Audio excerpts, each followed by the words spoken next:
Other news now, John Coyne has been building on his reputation as a constitutional champion or hard-headed criminal for decades.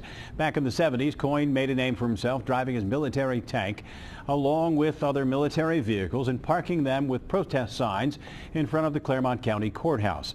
He also did a lot more. Local 12's Rich Jaffe joins us with the latest chapter in this saga. Rich?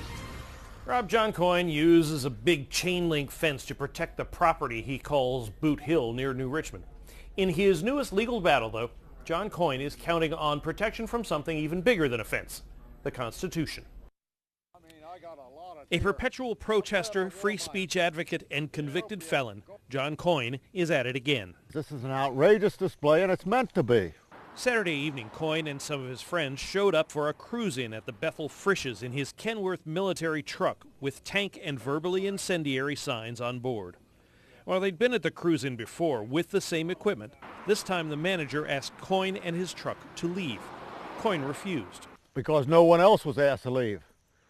Why should I be asked to leave when I was invited to the gathering, a car show, a cruise-in, by their flyers? Coyne was arrested and charged with criminal trespass. No stranger to the legal system.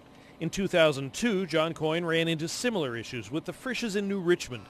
Eventually, Frisch's and New Richmond dropped their charges against him, but that was one of his lesser battles. In 1981, Coyne shot 3 young men who were looting his auto graveyard. Surprised by him, he shot them while they were running away. 1 died, 2 were convicted of theft, and Coyne spent 17 years in prison for felonious assault. Today, most of the signs on his truck represent his ongoing battle with the county's legal and political system. Richard Crocker was with Coyne Saturday night when he was arrested again. I asked him why John didn't simply take the easy way out and leave. He stands for his freedom of speech and what he wants to write on the side of his truck.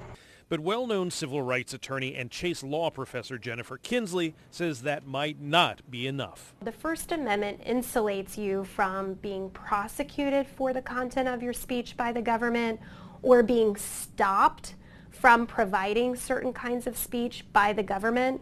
But what the First Amendment does not do is protect your right to free speech on private property. Coyne was in court today for a preliminary hearing, but that got continued until November 12th. When I told him what Professor Kinsley said, he indicated that it could mean he has a problem. But he said he still plans to fight. In the newsroom, Rich Jaffe, Local 12 News. Rob?